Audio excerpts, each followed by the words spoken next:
Great to be open in SEC play. Always tough to start out on the road, first road game of the year. We know that Vanderbilt and Coach Lee present some unique challenges. Have a lot of respect for Coach Lee and what he's accomplished there at Vanderbilt so far. The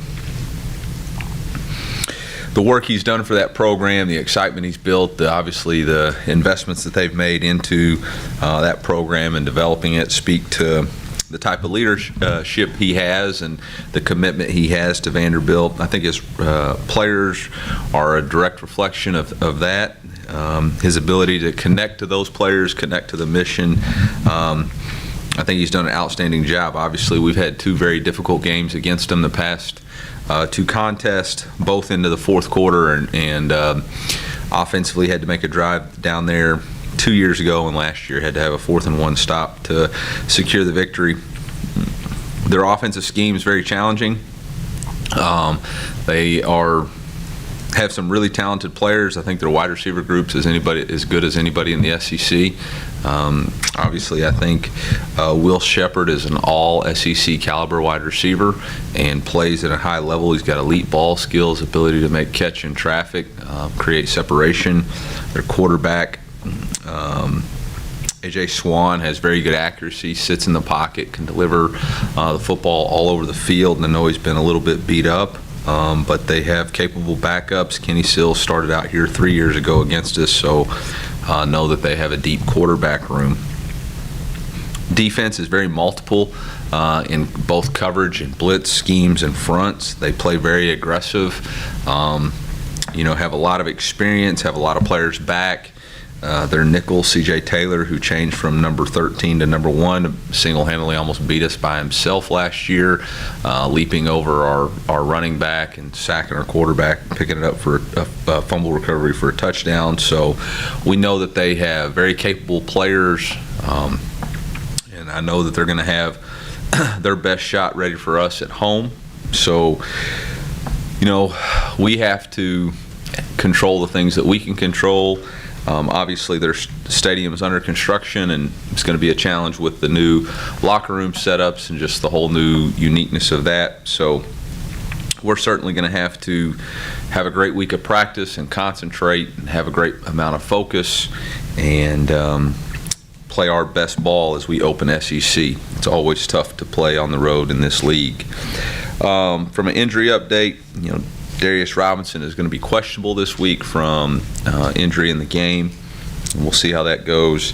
Kai Miller will be out this week. And then Luther and Brady are both questionable as of today. Both will be limited at practice.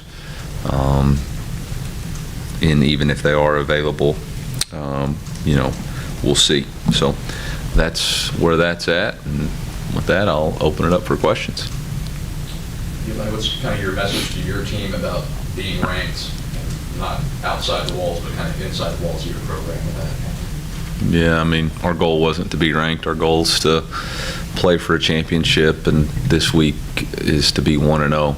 And so, all that really is just noise to us. We don't get caught up in it either way. Eli, it looks like A.J. Swan's carrying on questionable designation as we kind of go. How does the defensive look like just prepare for maybe both him and Kenzie? They're similar style quarterbacks. Ken has come in and played both in the UNLV game and played in the last drive of the Kentucky game. We saw him for an entire game here 3 seasons ago. So he's an experienced quarterback. He was very highly recruited coming out of high school. Started an entire year. So I don't think much will change as far as their style of play. They do have another quarterback that presents some challenges in the run game that we have to be prepared for. Obviously, K-State brought in a running quarterback and created some yardage that way. They have that obviously in their game plan from their previous quarterback who transferred to Mississippi State. So I think as a staff we have to be prepared for a running style quarterback, which we can go back and film and evaluate some of the things that the coordinator has done in his past. But as far as the game plan. I mean, you still are going to have to defend those wide receivers. They've got an RPO style run game. They have a variation in their run scheme, so I don't think it'll change that much. So if we talk about third down struggles after the game over the last couple of games, and On which side of the ball? I'm sorry, offensive stuff. Okay, yep. Side of the ball. I checked earlier, and it seems like the last couple of games, your guys are ranked around 3rd and 9 is the average distance. How do you guys kind of like shorten that up and get to 3rd and manageable situation? Yeah, I mean, you're definitely on the right track. That's the same thing we're researching. You know, a lot of the issues become on penalties. The drives that we have, penalties put us behind the chains, and then we're not able to get back into a manageable down and distance. So those are things that are under our control. We had several false starts. We had a personal foul penalty. We had a sack on a second down drop back pass that all related, you know, resulted in us having long third downs that we weren't able to convert. So we've got to do a better job with the things that we can control. There was some high praise of Jordan Harris after last game. Will we be seeing like more time on the field moving forward? I mean, yeah, I thought he played quite a bit this past weekend. So yeah, I would. Brett Norfleet is questionable to be back. We'll see how practice goes this week, but I think Jordan's earned the right to continue to play, which is what he's been doing. Eli, obviously you mentioned the Vanderbilt receiver room. With Ennis and everything like that, how is Ennis progressing, and how do you think your DBs will match up kind of against that kind of the trio that they have of receivers? Yeah, we'll see how Ennis practices today and tomorrow and make a decision moving forward. Obviously, we want to put his best interest ahead of everything and don't want to further injure himself. I anticipate he was a full participant in yesterday's walkthrough, so we'll just see how his injury responds today, going full speed in practice. You know, it's going to be a really difficult challenge. I mean, those guys are really talented, really good. I think Jaden McGowan is extremely fast. He's got shiftiness, quickness off the ball.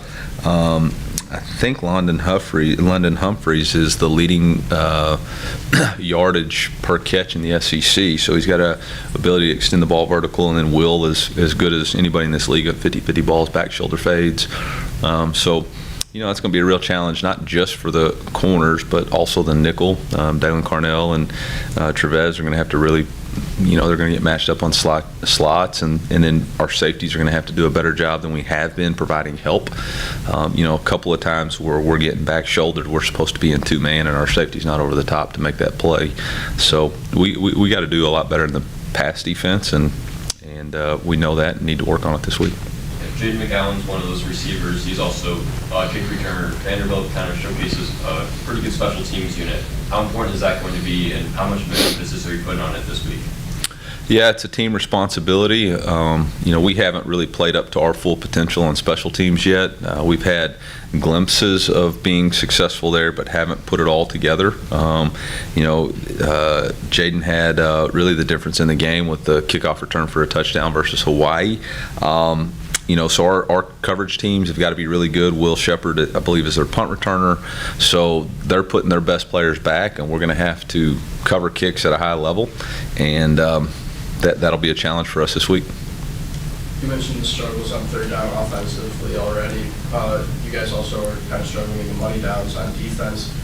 What have you guys diagnosed as the problem there, and what steps are you taking to be more productive in that category?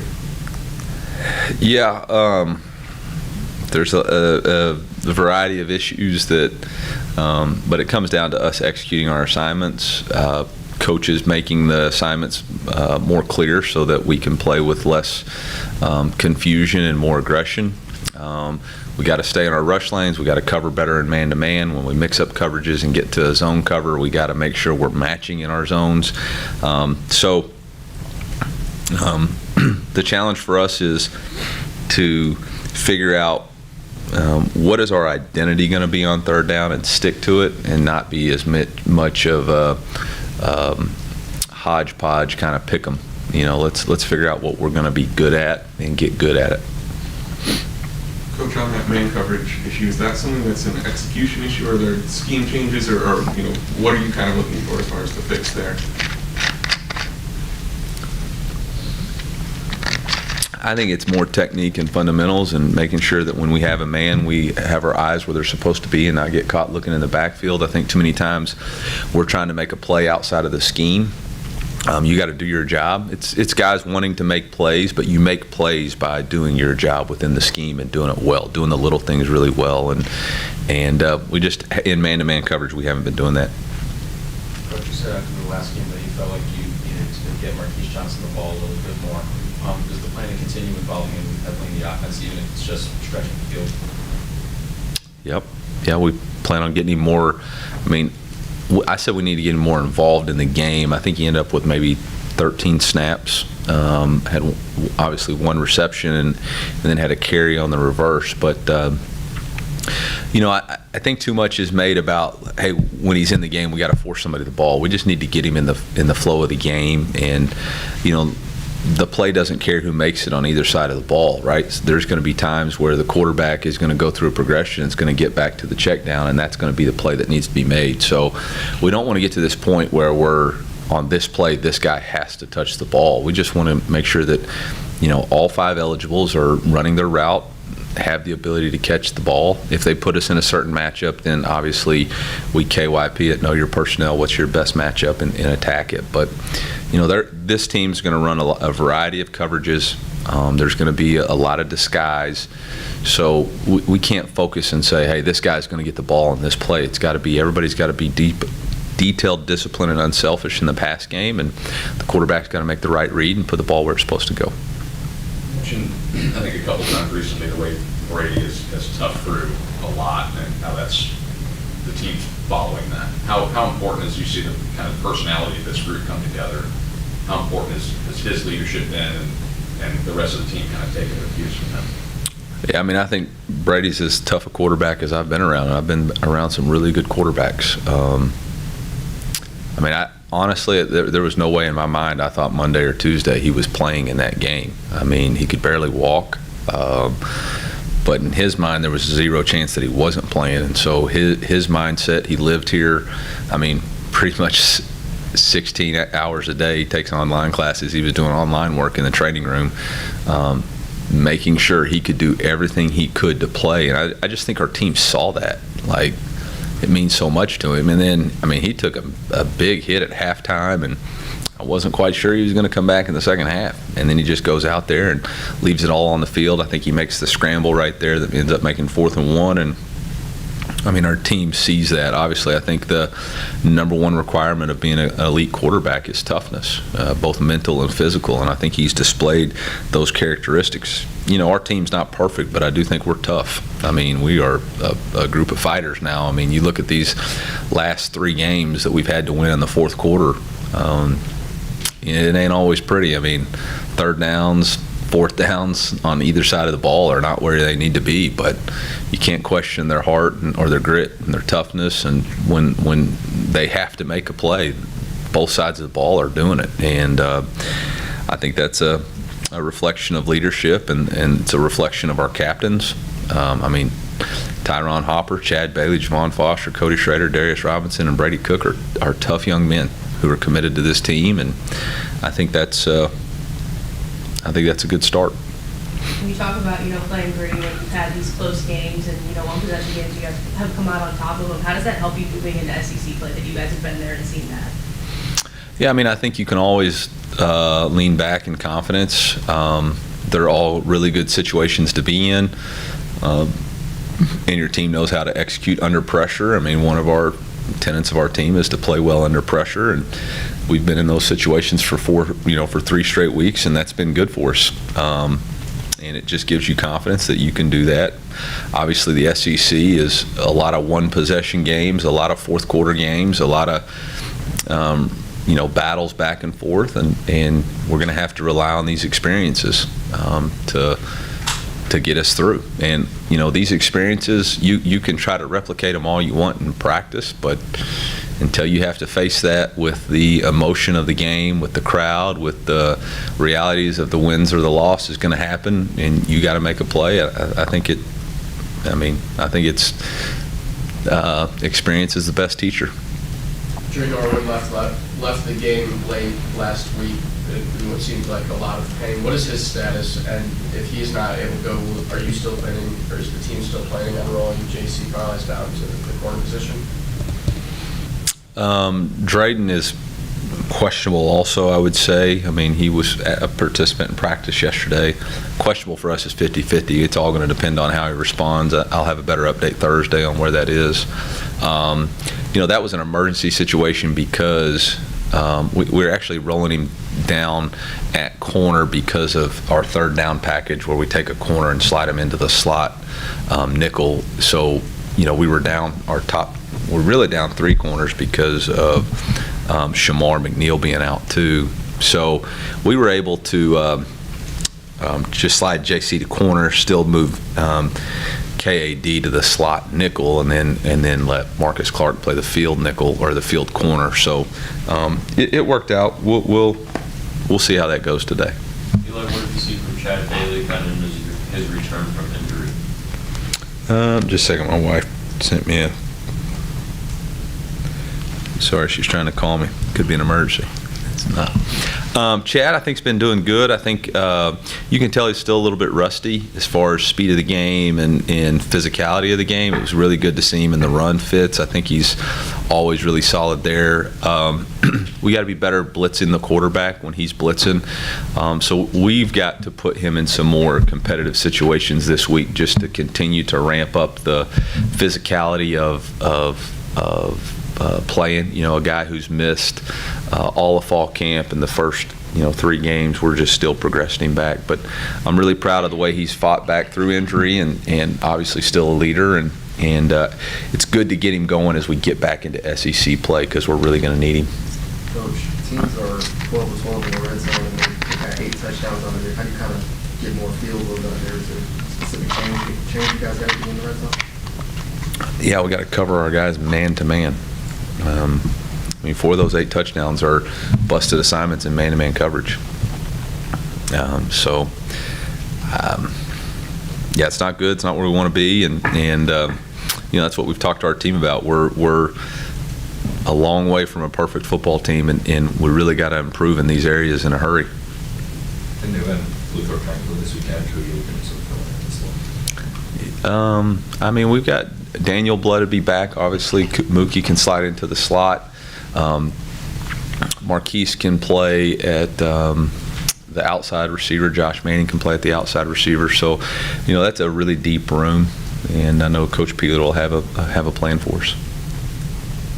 Anything else, Coach? Thank you all. All right, thank you all.